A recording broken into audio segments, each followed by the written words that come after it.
¿Qué tal familia, amigos, hermanos? Bienvenidos a un jueves más de nuestras transmisiones en vivo de este estudio que llevamos ya desde hace muchos meses, semana a semana, de Romanos. Y bueno, pues donde quiera que ustedes estén, les invito a que me acompañen abriendo sus Biblias en Romanos capítulo 8. Estaba viendo por ahí que hay un mensajito que sale de forma automática que manda Facebook. Estoy viendo si puedo poner aquí la opción de ver los mensajes que mandan en inglés, no sé qué cosa, de que apoyen dando estrellas y ya sé qué tanto rollo. Ya estamos viendo la forma de eliminar ese mensaje. Por supuesto que no lo mando yo estoy transmitiendo en vivo y en cuanto empiezo la transmisión sale el mensajito en automático. Y ahorita le di clic ahí en esa opción. No sé si se habrá eliminado. Si me apoyan ustedes que ven los comentarios, porque a mí ya no me aparece, ¿verdad? Ese mensaje que dice during the broadcast, que si me quieres apoyar con estrellas, no sé qué tanta cosa. Les dije hace poco de broma, yo no lo mando, yo apenas hablo español y náhuatl, ¿verdad? Y sale en inglés. Hace poco me comentaron que salió también en español. Y yo este mensaje siempre, terminando la transmisión, lo eliminaba, ¿verdad? Y ya me apoyaron las personas de media de la congregación a desactivarlo. Muchas gracias, Iván, ya me está confirmando que se eliminó, pero yo lo eliminé, le di clic y le puse eliminar, sigue saliendo, entonces ahí de paso, ¿verdad? Se los dejo de tarea, pero bueno, al menos ya aprendí cómo eliminarlo en cuanto empieza la transmisión. Vamos a orar para poner este tiempo en manos de Dios. Ahí en tu lugar, dile conmigo: Señor, te doy gracias en esta tarde, noche, porque estamos con bien, porque tú nos das vida, porque podemos estar reunidos en un mismo sentir, en un mismo espíritu, Señor, para poder aprender de ti. Te pedimos que esta enseñanza edifique nuestras vidas, que nos bendiga, que nos traiga libertad, Señor. No que nos traiga, sino que nos enseñe a vivir más bien la libertad que tú ya nos has dado, y que todo tipo de opresión, de distracción, Señor, que quiere estar operando para estorbar a la semilla que ha de ser sembrada, pedimos que sea anulada por tu poder. Cualquier tipo de distracción en el ambiente físico, emocional, espiritual, quítalo del medio y que sea únicamente tu Espíritu Santo hablándonos, guiándonos, enseñándonos. Te pedimos que así sea hecho en el nombre de Jesús. Amén. Y bueno, pues vamos a Romanos capítulo 8, el mensaje de hoy en teoría, digo en teoría porque rara vez me pasa esto que les voy a decir. Cuando intento o cuando pienso que un mensaje va a ser breve, ya mejor ni lo digo, porque a veces me ha pasado que según yo iba a compartir 40 minutos y ni siquiera termino con la primera parte y acaban siendo 2 o 3 partes, ¿verdad? Una cosa son los planes que podemos tener nosotros humanamente hablando y otra cosa pues es lo que el Señor acaba diciendo. Dicho sea de paso, aclaro, ¿verdad?, que yo no creo en esto que muchos ponen en práctica de no estudiar la palabra en lo privado y se paran públicamente y dicen, pues hay lo que salga, ¿verdad? Y dicen, es palabra fresca lo que Dios quiera hablar. Suena espiritual a primera instancia, pero no lo es. Si vamos al Antiguo Testamento, no es el tema de hoy, pero podemos ver que Dios hablaba en privado a los profetas. Ellos tomaban nota de la palabra de Dios y luego la transmitían en público al pueblo o a los reyes o a aquellos a quienes fueran dirigida esa palabra. Entonces, por supuesto que el mensaje tiene que venir de parte de Dios, pero cuando más sensibles estamos a la voz de Dios es cuando no hay distracciones. Por eso Jesús decía que cuando oráramos teníamos que cerrar la puerta de nuestra recámara y estar en lo secreto, y nuestro Padre que está en lo secreto y que nos ve en lo secreto nos va a recompensar en público. La oración no se limita al tiempo que pasamos a solas con Dios, porque también Jesús dijo, donde están 2 o 3 reunidos, ahí estoy yo.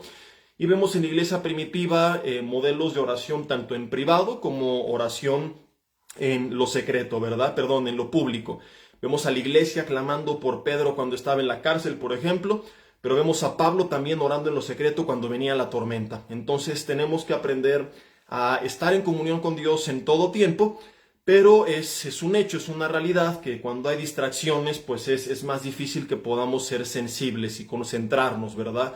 De hecho, cualquier tipo de disciplina que requiera un poco de concentración, presentar un examen, una exposición, lo que sea, pues demanda ese tiempo a solas para poderte concentrar, ordenar tus ideas y que no se estén mezclando un montón de ideas. Entonces, Es difícil que cuando tú te paras en público, esto que suena espiritual, que realmente no lo es, tú puedas concentrarte y ser sensible a la voz de Dios. Claro que me pasa mucho que tú tenías una idea de lo que ibas a hablar y ya que lo estás hablando empiezan a venirse más ideas, pero tiene que ser un complemento o una añadidura de lo que ya Dios te habló en privado, ¿no? De lo que Dios te habló en secreto, lo que tú en teoría estudiaste, anotaste y transmitiste. Entonces, a lo que iba con todo esto es que muchas veces después de haber preparado el mensaje, pienso, ok, lo que Dios tiene para enseñar, pues va a ser breve y este va a ser el punto, y a veces me sucede que no es así, que me termino extendiendo. Y todo esto iba en relación a que les decía que en teoría el mensaje de hoy, que es una enseñanza bien importante, podría alargarla yéndome a otros versículos, pero no lo quiero hacer porque quiero que nos quede bien guardado en nuestro corazón esta verdad que he titulado con signos de interrogación: ¿quién nos acusará? ¿O quién te puede acusar? Vimos la semana pasada un tema que titulamos Si Dios con nosotros, y vimos todo el resto del capítulo 8, desde el versículo 31 hasta el 39, y extrajimos de ahí, extrajimos la idea general de lo que significa si Dios con nosotros, ¿quién contra nosotros? Concluyendo que no significa que no nos pasará nada, sino que nada ni nadie, ni la vida ni la muerte, nada aquí en la tierra, ni físico ni espiritual, no hay nada en el tiempo, espacio y materia que nos pueda separar del amor de Dios. Entonces, cuando la Biblia dice que los que aman a Dios todas las cosas les ayudan para bien, no significa que seremos intocables, sino que aún en medio de adversidades, el Señor va a obrar su voluntad. Y no hay nada que nos pueda arrebatar las verdades eternas que ya tenemos de parte de Dios. Ahora vamos a continuar, como se los prometí, viendo ahora a detalle cada versículo y su significado. Yo les decía la semana pasada que es como un cuadro, que es importante verlo a la distancia, a lo lejos, pero también hacer algunos acercamientos, ¿verdad?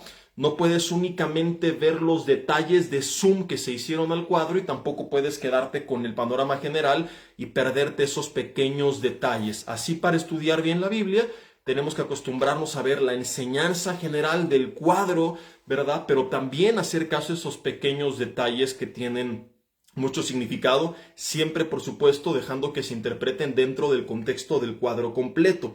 Y vamos a leer desde el versículo 31, que dice: ¿qué pues diremos a esto? Si Dios es por nosotros, ¿quién contra nosotros? Y esto tiene una doble aplicación que nos enseña el resto del pasaje. Tanto en los asuntos del día a día, problemas, enfermedades, adversidad del ser humano, del reino de las tinieblas, porque es como concluye Pablo, diciendo nada ni nadie nos puede separar del amor de Cristo, enseñándonos lo que vimos ya la semana pasada, que si Dios por nosotros, ¿quién contra nosotros? No quiere decir que somos intocables, sino que nada nos puede separar de su amor, que nada nos puede arrebatar las promesas, la vida eterna, la justificación, el destino que Él tiene para nosotros, etcétera, ¿verdad? Pero también tiene una connotación no tanto en el día a día, sino en nuestra fe, en nuestra salvación. Y es lo que vamos a ver en los siguientes versículos. Fíjate, versículo 32. El que no escatimó ni a su propio Hijo, sino que lo entregó por todos nosotros, ¿cómo no nos dará también con Él todas las cosas? Y ya vimos que no significa literalmente todo lo que queramos, sino todo lo que necesitamos o lo que viene de parte de Dios. Y la siguiente pregunta, que es la que vamos a meditar el día de hoy, es: ¿quién acusará a los escogidos de Dios? Dios es el que justifica. Fíjate cómo, como veíamos la semana pasada, este pasaje que comienza en el versículo 28 diciendo que los que aman a Dios todas las cosas les ayudan para bien, y que luego habla de algunas doctrinas de salvación, la predestinación, la justificación, la glorificación, etc. No son temas aislados, sino que van completamente de la mano, y vemos aquí esta otra aplicación.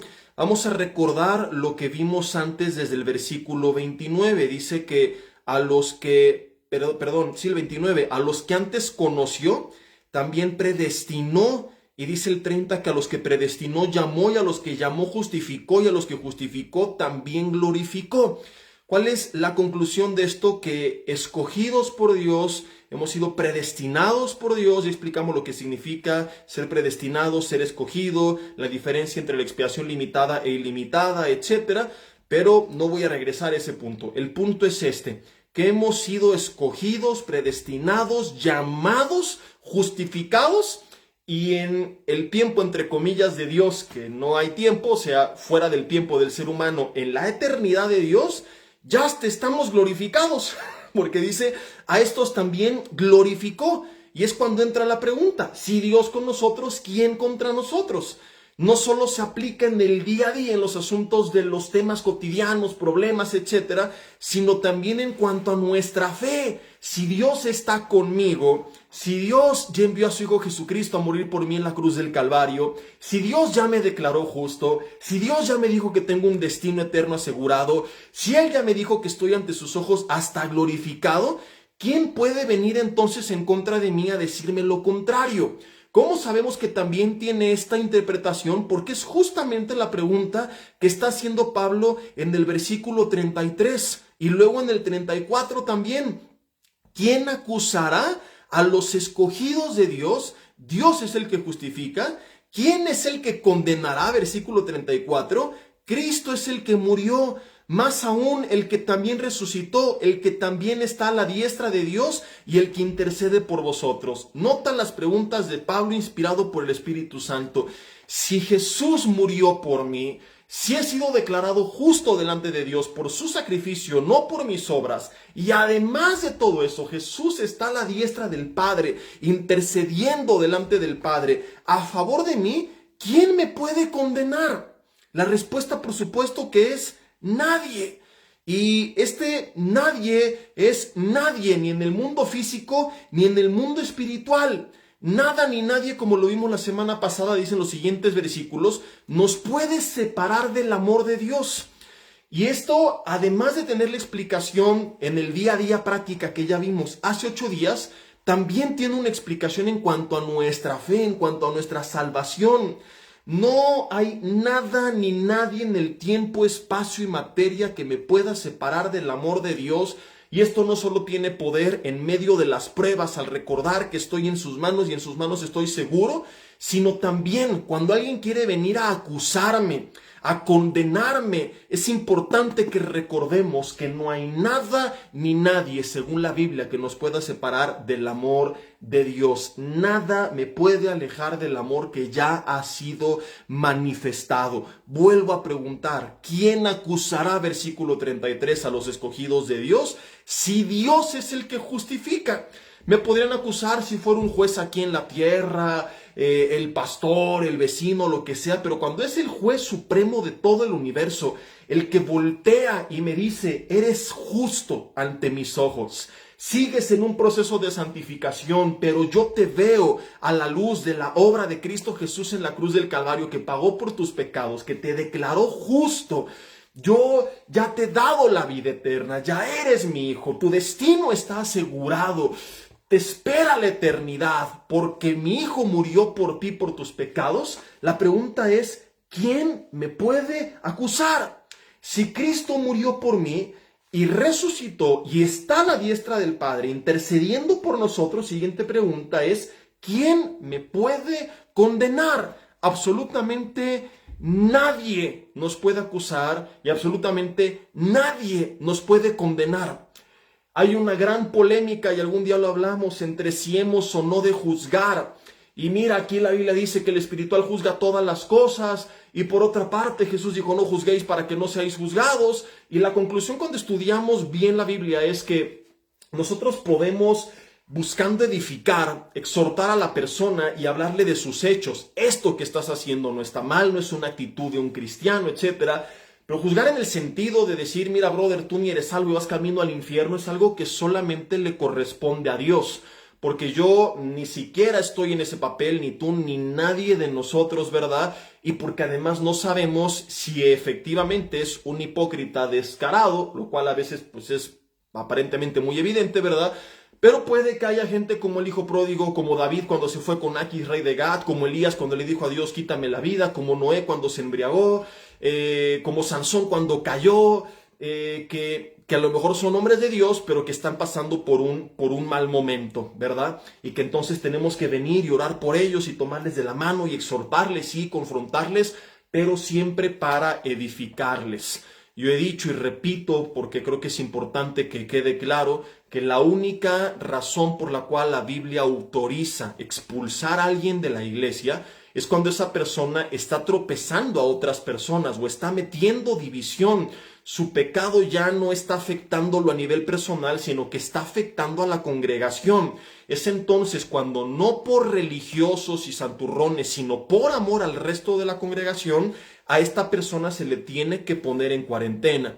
Y como pastores lo que hacemos es ofrecerles ayuda por fuera de la iglesia para restaurarlos y que después se vuelvan a integrar si hay un genuino arrepentimiento y una transformación en sus vidas. Dejarles adentro podría parecer lo más misericordioso cuando es algo personal. Estamos para ayudarles y ahí tienen que seguir y no los podemos echar, ¿verdad? Pero cuando ya afecta a los demás, la Biblia sí tiene ejemplos de personas que fueron apartadas por completo. Y no es en un sentido de juzgar, de, oh, pecaste y no mereces estar aquí porque aquí puro santo, aleluya. Porque si así fuera no habría ni quien predicara. Sino en un sentido de, ¿sabes qué, brother? Pues estás afectando a la iglesia y con las frutas, cuando una fruta podrida está corrompiendo a las demás, pues esa fruta se tiene que poner aparte, ¿verdad? Si la fruta sigue en el mismo lugar con todas las demás, no solamente va a ser una, van a ser muchas. Entonces, cuando detectamos que alguien está trayendo división o alguien está haciendo tranzas y está defraudando a otros hermanos o está haciendo caer a hombres o a mujeres en pecados de inmoralidad y se le llamó la atención y no hay un cambio, pues entonces se pone en cuarentena. Pero repito, la idea no es que desde la posición de que nosotros somos todos buenos, infalibles, aleluya, tenemos el derecho de juzgar y apartarlo, sino de que por protección a la iglesia se le aparta. Pero el juzgar en un sentido de condenación, como aquí lo está estableciendo el apóstol Pablo, le corresponde únicamente a Dios y será hasta la eternidad. Mientras tengamos vida, sus misericordias, que son nuevas cada mañana, Lamentaciones 3:23, se renuevan.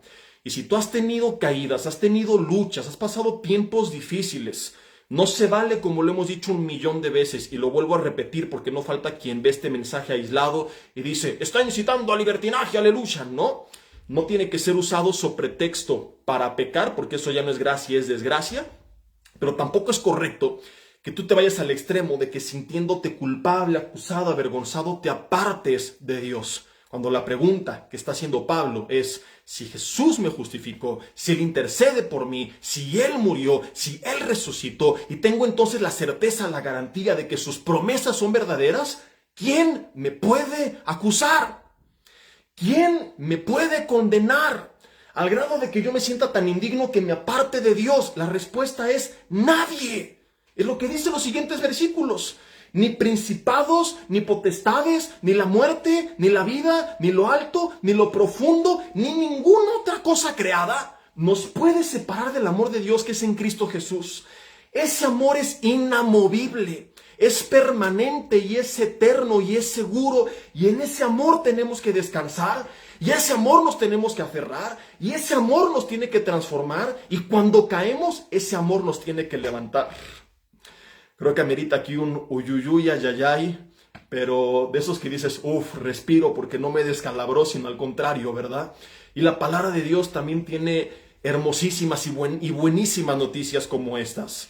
Me fascina que de repente nos descalabra y salimos todos aquí vendados de la cabeza, pero para edificación, pero a veces también verdades como estas hermosas tienen que ser meditadas, no las podemos ignorar, porque mucha gente por culpa de otros cristianos, líderes religiosos, legalistas, incluso ellos mismos con un trasfondo legalista, se impiden de experimentar del poder transformador del amor de Dios. Que cuando fallan, en vez de decir, Señor, nada me puede separar de tu amor, nada ni nadie puede venir a alejarme, me voy a acercar porque tengo acceso confiadamente al trono de la gracia, no para abusar de ella, sino para que me levantes y buscar a Dios en oración y volver a la familia de la fe y volver a la palabra y ponerse de pie. Muchos sí empiezan a recibir esa acusación, muchos sí empiezan a recibir esa condenación.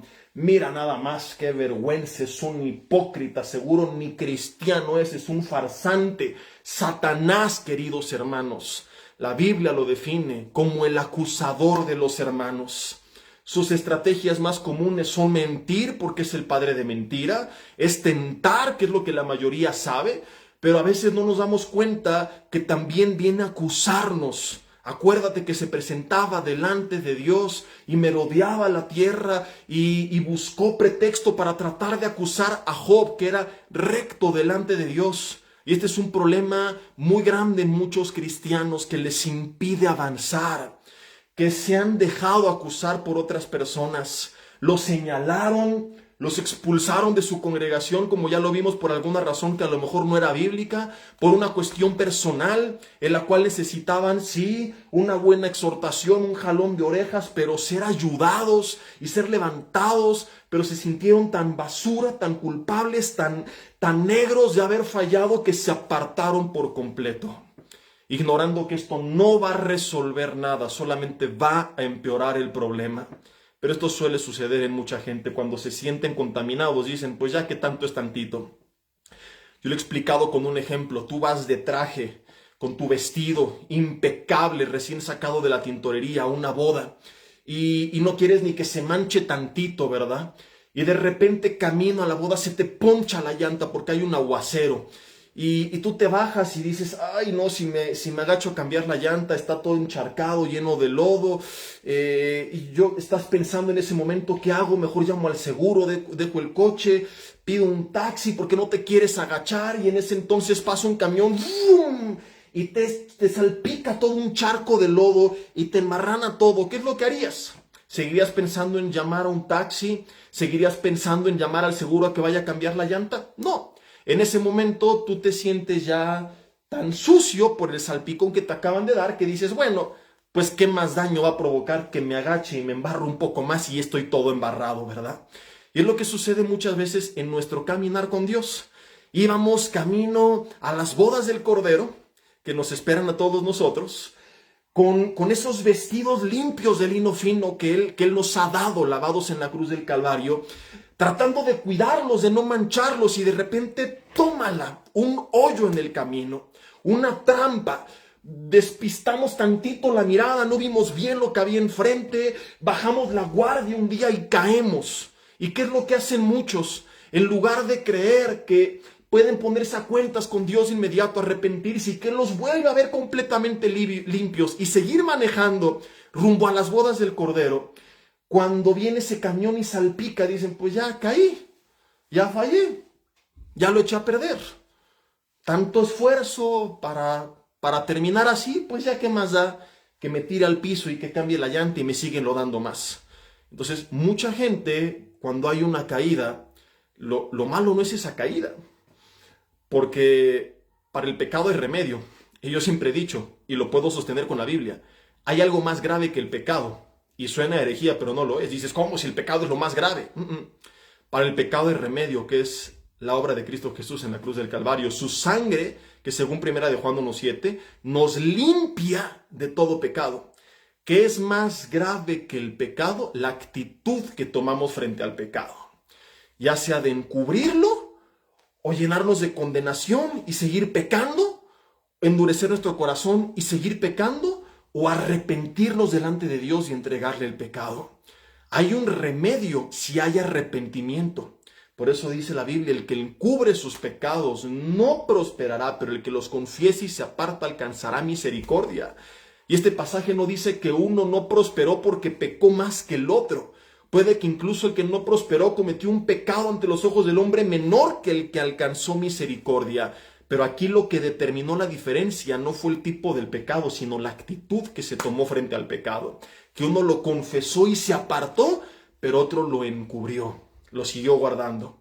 Y es una realidad que muchos lo encubren por cínicos, porque no ha habido una transformación genuina, porque están muy endurecidos, por lo que tú quieras. Pero también es una realidad que muchos lo encubren porque cuando caen, en vez de recordar estas verdades, se sienten tan culpables que dicen, pues qué más da, ya estoy sucio, me voy a seguir embarrando. Y el enemigo es así como nos va hundiendo más y más. Sigue acusándonos, y mira lo que hiciste, y mira lo que dijiste, y manda gente y personas que vienen y te señalan y que te juzgan, y que a lo mejor lo hacen tratando de ayudarte para que te arrepientas, ¿verdad? Pero no se dan cuenta que lo único que hacen es hacerte sentir cada vez más culpable a tal grado que tú dices, pues ya no hay remedio para mí, ¿verdad? Entonces, es importantísimo por esto que que este mensaje no solo quede a nivel doctrinal en nuestra cabeza y que tú digas, oh, ya puedo presentar un examen de teología y definir lo que es la justificación y la glorificación y la redención y la adopción y la predestinación y la elección y todo lo raro que termine en Sión, sino que tú recuerdes que todas esas verdades doctrinales tan maravillosas ya son una realidad presente y permanente, inamovible en nuestras vidas. Que nada ni nadie, recuérdalo porque es parte del contexto, te puede separar de ese amor de Dios. Que a lo mejor fallaste y Dios habrá de disciplinar, de tratar para restaurar, pero su amor se sigue manteniendo ahí. Que hay cosas que son condicionadas, ciertas bendiciones y ciertas promesas en la Biblia vemos que son condicionales, pero su amor no es condicional a nuestro obrar. Su amor es permanente y tiene que transformar, al entenderlo, nuestro obrar. Si no, la Biblia no diría que le amamos porque Él nos amó primero. Diría que cuando le amamos, Él nos amó. Él se lo ganó, pero no es así. En esto consiste el amor de Dios. No en que le hayamos amado, sino en que Él nos amó primero. ¿Cuándo? Lo vimos hace algunos meses, cuando estábamos muertos en nuestros delitos y pecados. De todas formas, Dios nos amó a tal grado que dio la vida de su Hijo unigénito en la cruz del Calvario. Y es cuando tengo que recordar, cuando fallé, no decir, me voy a apartar, ya no me voy a congregar, ¿para qué voy si seguimos igual? ¿Para qué vamos al grupo de matrimonio si no cambiamos? ¿Para qué voy a la iglesia si sigo siendo el mismo? Sino que ahí al contrario, tengo que recordar, Señor, antes de conocerte, cuando estaba perdido en el pecado, tú ya me habías amado. Y en este momento no está bien lo que estoy haciendo, pero hay una realidad y es que me sigues amando y sigo siendo bienvenido a tu presencia y sigue habiendo perdón en la sangre de Cristo. Y tu palabra dice que ¿quién me va a acusar si tú me justificas? Y a lo mejor humanamente hablando la gente tiene mucha razón de decir lo que está diciendo, pero ante tus ojos soy declarado justo porque Jesús intercede por mí y vengo entonces en el nombre de Jesús que intercede por mí a pedirte perdón. Y Jesús como mi abogado defiende mi causa y por eso dijo Juan, estas cosas les escribo para que no pequéis, primera de Juan 2:1.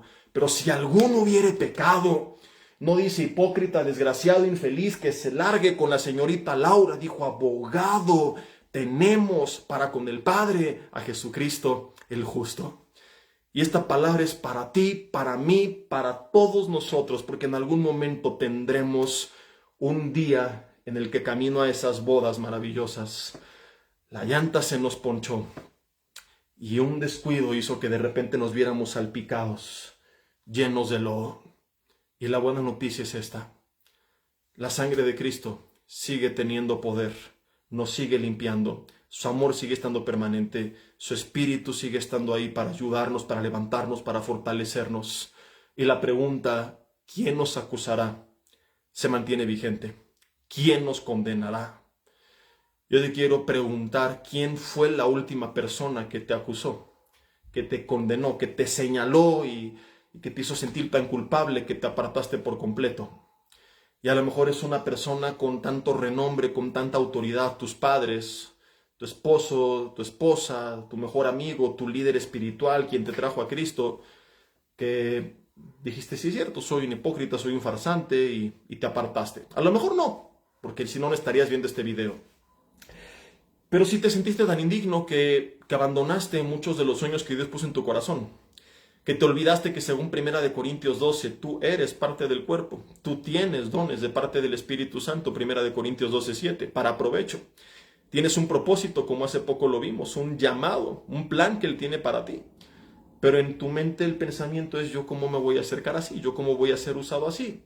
Entonces hay gente que se limita a ir con un poco de pena y casi escondiéndose entre las sillas de la congregación. Vengo, anoto por cumplir, entre comillas, delante de Dios, pero que no están cumpliendo realmente con todo el plan que Dios tiene para sus vidas. Que no se sienten dignos de orar por alguien más. ¿Yo cómo voy a aconsejar a alguien más? ¿Yo cómo le voy a enseñar a alguien más? Porque están llenos de condenación. A lo mejor no fue alguien más, fuiste tú mismo en tu mente, el que se castigó. Y la pregunta también aplica para ti. Y te la voy a plantear de otra forma. ¿Quién eres tú? ¿Quién es tu pastor? Con todo respeto. ¿Quién soy yo? ¿Quiénes son tus padres, tu esposo, tu esposa, tu amigo, para acusarte y condenarte? Cuando Jesús voltea y te dice, como esta mujer pecadora, hey, yo no te condeno, vete y no peques más. Sí tiene que haber arrepentimiento, sí tiene que haber transformación.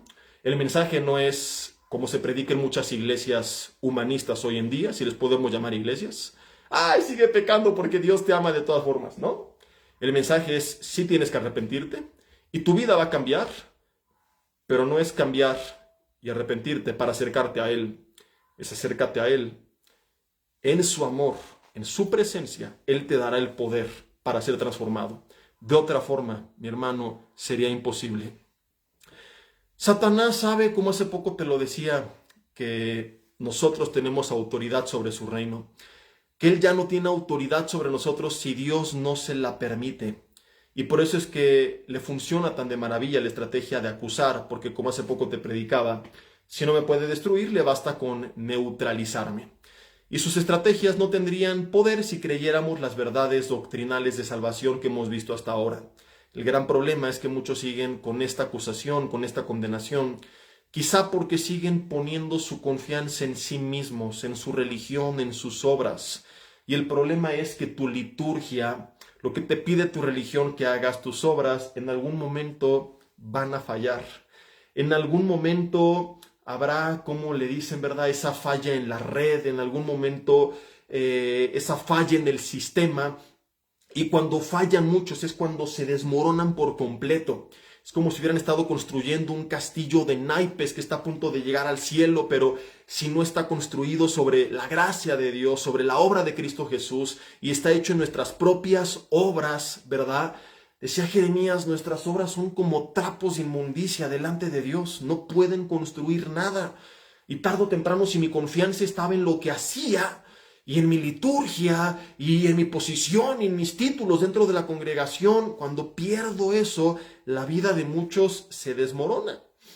Viene entonces la apostasía, se alejan de Dios, quizá endurecidos, quizá frustrados por no haberlo logrado, pero el caso es que terminan alejándose. Y la única forma de lograr mantenernos es cuando recordamos la verdad que estamos aprendiendo esta noche. ¿Quién me puede acusar? La respuesta es, no hay nada creado que nos pueda separar del amor de Dios que es en Cristo Jesús. No sé qué hiciste, a quién fallaste, a quién decepcionaste. Sí sé que Jesús te sigue amando y que si tú te acercas a Él pidiendo ayuda, arrepentido, reconociendo que la necesitas, Él te puede levantar, Él te puede perdonar, Él te puede transformar y voltear a ver con esos ojos de amor como esta mujer pecadora y decirte, ¿dónde están los que te acusaban? Es la pregunta esta noche, ¿dónde están? Si pudieras ver al maestro enfrente de ti, te olvidarías de todos los que te han acusado y podrías sonreír al escuchar diciendo, yo no te condeno.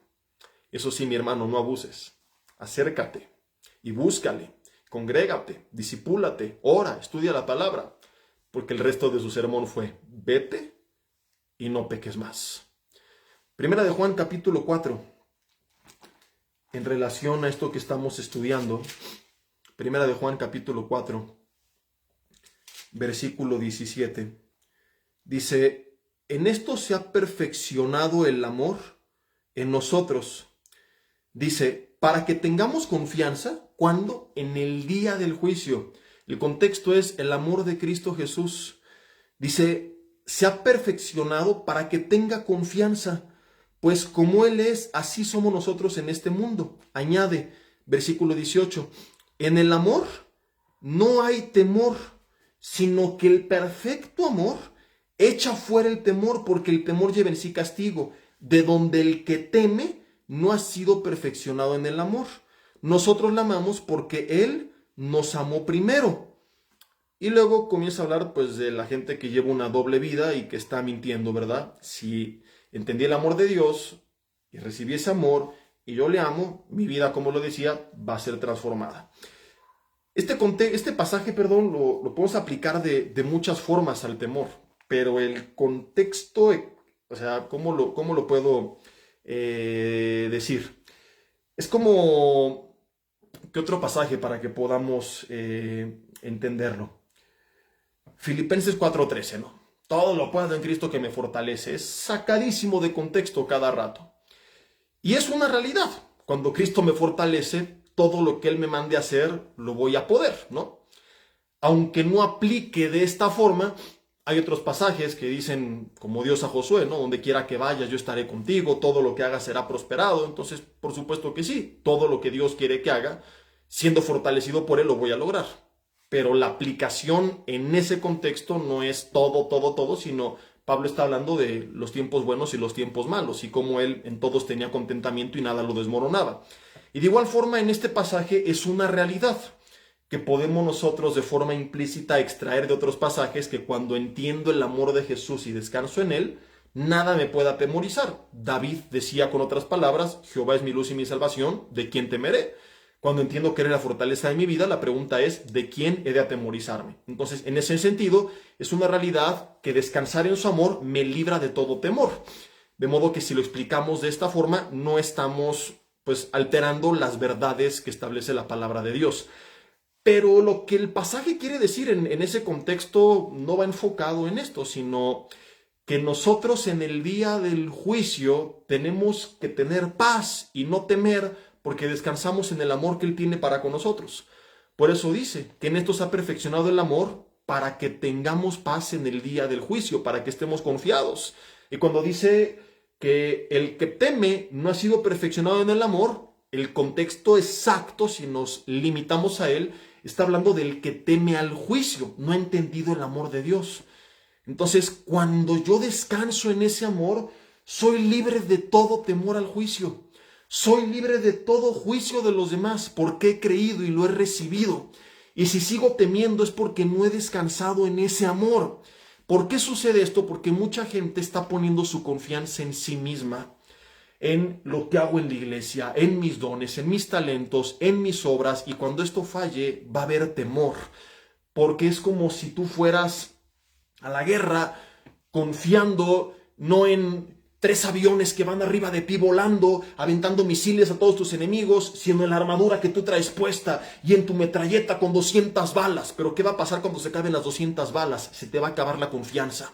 Si se fueran esos 2 aviones, te sentirías completamente solo. Cuando no tengas balas, dirías estoy desarmado, y vendría temor.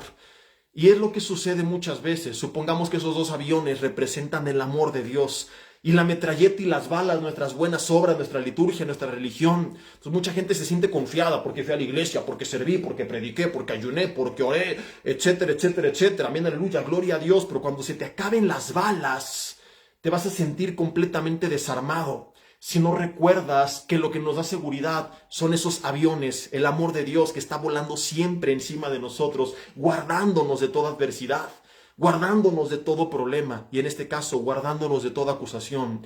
Lo que nos tiene que hacer estar seguros es el amor de Dios, no nuestra autoconfianza, nuestra seguridad. Cuando yo descanso mi confianza en mí y se derrumba ese castillo, se me acaban las balas, voy a temer, porque ya no tengo que confiar. Cuando descansa mi confianza en el amor de Dios, dado que nada ni nadie me puede separar del amor de Dios, ni siquiera un mal día que yo tenga y la acusación de todo el reino de las tinieblas me puede alejar, porque sé que ese amor es inamovible y que nada ni nadie, según Pablo, nos puede separar del amor de Dios que es en Cristo Jesús. Si tú sigues, mi hermano, poniendo tu confianza en ti mismo, seguirás con culpa, seguirás con miedo, seguirás en el legalismo creyendo que se trata de ti, y Dios no podrá levantarte, porque esto, dicho sea de paso, es una muestra de soberbia. Cuando somos humildes y reconocemos que se trata de Él, no de nosotros, es todo lo contrario. Vivo libre de miedo, vivo sin culpa, salgo del legalismo, entiendo la gracia, no la utilizo como licencia de pecar, sino que transforma mi vida, y Dios puede entonces levantarme mucho, mucho más. Ahora concluyo con esto, porque quisiera que nos quedemos, como te decía, con esta verdad y no mezclarla con otras enseñanzas que estaremos viendo las próximas semanas. Hay que aprender a diferenciar entre la condenación del enemigo a la voz del Espíritu Santo hablando en nuestras vidas. Porque tampoco se trata de utilizar este mensaje como pretexto de que pecaste Y el Espíritu Santo te redarguye para guiarte al arrepentimiento y tú le dices, te reprendo, Satanás, y sigo pecando. No. ¿Cómo lo puedes diferenciar? El Espíritu Santo te lleva al arrepentimiento, Satanás te lleva a la culpa. Si ese pensamiento te está incitando a apartarte de Dios, soy una basura, no lo merezco, otra vez, mejor ya no voy a la iglesia, es el diablo definitivamente. Si ese pensamiento te hizo sentir triste, estás desanimado y te sientes agüitado por haber fallado y no te sientes bien, probablemente es, o no probablemente, sino es el Espíritu Santo produciendo esa tristeza que la Biblia dice, no es como la del mundo que lleva a la depresión, sino que nos lleva al arrepentimiento. Entonces, cuando has caído, no te vayas tampoco al extremo de decir, no escucho nada y sigo pecando, sino sé sensible al Espíritu Santo que va a hablar a tu corazón y que te va a decir arrepiéntete, porque también te va a decir no estás solo, yo te voy a ayudar. Él te va a dar ese dominio propio porque es parte del fruto de Gálatas 5:22. Entonces, oídos cerrados a la condenación, jamás cualquier pensamiento que nos lleve a alejarnos de Dios. Y creo que es una buena forma en la que podemos saber cuando algo viene o no viene de Dios. Cuando algo no viene de Dios nos va a llevar a apartarnos de Dios. Cuando algo viene de Dios nos va a llevar a acercarnos de Dios y a hacer la obra de Dios. Pero cuando ese pensamiento te está haciendo ver que estuvo mal, te está motivando a cambiar, a buscar ayuda, a buscar consejo, a buscar a Dios en oración, por supuesto que es el Espíritu Santo. Y la Biblia ahí dice, cuando oigas su voz, no endurezcas tu corazón. No dejes que el pecado te endurezca y que tampoco la condenación te haga sentir tan culpable que creas que no hay remedio, porque lo hay. Ahí en tu lugar te invito a que cierres tus ojos, si vas manejando no, y dile, Dios, te doy gracias por tu palabra esta noche. Señor, te pido perdón si he pecado. Te pido perdón si por causa del pecado me sentí tan culpable que me aparté de ti. Caí triple pecado. Y no quiero decírtelo para culparme más, sino ya para entregártelo de una vez por todas y levantarme. Dile, Señor, te confieso como pecado el pecado inicial, esa caída. Te confieso como pecado el haber confiado en mis obras y haberme olvidado que tú me seguías amando y haber rechazado esa gracia y ese amor inamovible. Y te confieso como pecado el haberme apartado más a causa del primer pecado. Hoy te pido que tú me limpies de todo, de la caída, de el no darle el valor y el peso que tiene, Señor, tu sacrificio en la cruz del Calvario como remedio suficiente para poderme acercar a ti nuevamente, y el haberme apartado, lleno de culpa por todo esto. Hoy recuerdo que sí, yo no sería digno, pero nadie más lo sería. Y no se trata de las obras del ser humano, sino de la obra de Cristo Jesús en la cruz del Calvario. Este evangelio, pseudoevangelio humanista de hoy en día, aparentemente se predica con la intención de ayudar al hombre y solamente lo afecta. La gente termina frustrada cuando se da cuenta que muchas veces somos en nuestras fuerzas incapaces de dar el ancho. Y se apartan muchos de la iglesia cuando se dan cuenta que todo quedó en unos minutos de aplausos. Pero cuando recordamos que la victoria ya fue ganada en la cruz del Calvario, eso nos motiva a seguir adelante. Cuando recordamos que tu amor es inamovible, eso nos motiva a volver a ti. Dile, Dios, hoy quiero volverme a ti. Señor, límpiame con la sangre de Jesús, ayúdame a cambiar, fortaléceme con el poder de tu Espíritu Santo, con tu consejo, con tu dirección, con tu sabiduría. Transfórmame, Señor, y ya no quiero vivir más apartado de ti. Hoy me acerco confiadamente al trono de la gracia, no para abusar de ella, sino porque reconozco que solamente allí hallaré el oportuno socorro que necesito para levantarme. Dile, Dios, levántame. De forma simbólica, levanta una de tus manos y dile, Dios, toma mi mano y levántame. Señor, que no sea ese salpicón camino a las bodas del Cordero un pretexto para tirarme al piso y enlodarme por completo. Limpio hoy mis vestiduras, Señor. Sácame de este bache. Déjame subir al auto y seguir manejando en el camino, Señor, de la fe, rumbo a esas bodas del Cordero. Los que se van conectando al rato escuchen el mensaje para entender el porqué de esta oración. Dile gracias, Señor, porque tu palabra es lo que dice que hace tu sangre, me limpia de todo pecado. Y en este momento volteo a verme libre de culpa, de condenación. En este momento te entrego toda acusación del hombre, todas esas palabras que me marcaron. Llámales por su nombre ese padre que te etiquetó con un adjetivo calificativo, ese amigo, ese maestro, ese pastor probablemente. Quien quiera que haya sido que te marcó, dile: Señor, no recibo estas palabras. No les guardo rencor porque sé de parte de quién vinieron y cuál fue su intención. Perdono a quienes me las dijeron porque sin darse cuenta fueron instrumentos de aquel contra quien realmente es mi lucha, no contra sangre y carne, sino contra principados y potestades. Señor, me deshago de estas mentiras, de estas acusaciones, y me quedo con tu palabra que dice: ¿quién acusará a los escogidos de Dios si Dios los justifica? ¿Quién nos condenará si Cristo murió, resucitó y está hasta el día de hoy a la diestra del Padre, intercediendo a favor de nosotros? Veo a Jesús, dile: Señor, intercediendo en este momento a favor de mi causa, y te doy gracias porque tu palabra me enseña que aunque debo de buscar el no pecar, abogado tenemos para con el Padre cuando lo hagamos, a Jesucristo el justo. Y hoy creo, Señor, que la sangre de ese abogado me limpia de todo pecado y me limpia, Señor, por completo, y puedo seguir adelante. Gracias porque ante tus ojos soy tu hijo. Sigo en un proceso de santificación y seguirá habiendo luchas, pero tú ya me has justificado, ya me has llamado, elegido, me has dado la vida eterna y nada ni nadie lo puede cambiar. Nada ni nadie me puede arrebatar del amor de Dios que es en Cristo Jesús. Te bendecimos por eso, Señor, y te rendimos nuestras vidas. Transfórmalas por completo y úsalas para tu gloria. En el nombre de Jesús. Amén y amén. Queridos amigos, hermanos, compartan este mensaje con las personas que ustedes creen que lo necesitan.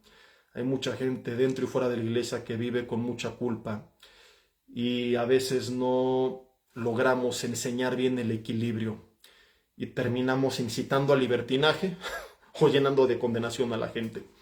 Y creo que si escuchamos los 50 minutos completos entenderemos el equilibrio que la Biblia nos enseña. Espero que así haya sido. Nos vemos, avisos, el domingo estaré en Vida Nueva para el Mundo Toluca en el segundo y tercer servicio, compartiendo ya los últimos mensajes de la serie Sin Miedo al Éxito, papi, viviendo una vida libre del temor. Veremos el mensaje Derribando las fortalezas del miedo, va a estar buenísimo, no se lo pierdan. Transmitiremos en vivo uno de los dos servicios, en la mañana se retransmite por la tarde, pero si ya pueden ir, viven cerca, acuérdense que es importante congregarnos, que la Biblia nos manda hacerlo y no solo se trata de estudiar la palabra por internet, sino hacer familia con la familia de la fe. Probablemente la próxima semana les estemos dando una noticia espectacular para los planes que Dios tiene para Vida Nueva para el Mundo Toluca. Digo, Dios tiene planes para todas, ¿verdad? Pero en este momento hay una noticia que queremos compartirles que será de gran bendición. Pero hasta que no haya nada oficial, ¿verdad? Yo nada más les digo, sigan orando, pero vienen buenos tiempos, vienen buenas cosas y viene un tiempo de despertar. Y ¿qué otro aviso les quería compartir? Ya mañana viernes a las 8:30 de la noche se transmite como estreno el mensaje de matrimonios que compartí hace 2 semanas, titulado Sin Pretextos, primera parte, donde hablamos de los pretextos que algunos ponen en su matrimonio para cerrarse y no hacer caso a lo que Dios manda. Y el último aviso, 2 más, es que la serie de esta semana que estoy recomendando para descargar y llevarla en el teléfono, en la computadora, en el auto, donde sea, se llama El Cristianismo Bíblico y Verdadero, una serie muy confrontadora, pero como hoy lo enseñé, confrontación para edificación, muy fuerte. Paradójicamente también pues nos reímos mucho a la vez que éramos medio descalabrados, aprendimos y ahí está, ¿verdad? Ahí viene al final de este mensaje, puedes bajar en mi página y ver la publicación, o al pie de este mismo mensaje viene el link que te va a llevar a la publicación y las instrucciones para poder descargar esta serie de 23 audioconferencias. No las tengo en video, se grabaron hace mucho cuando no era en video todavía, es solamente en audio. Y este domingo me toca en Toluca y de este en 8 estaré visitando nuevamente a la familia de Vida Nueva para el Mundo Tlanepantla. Por allá nos vemos, si Dios quiere, me dará gusto saludarles. Y bueno,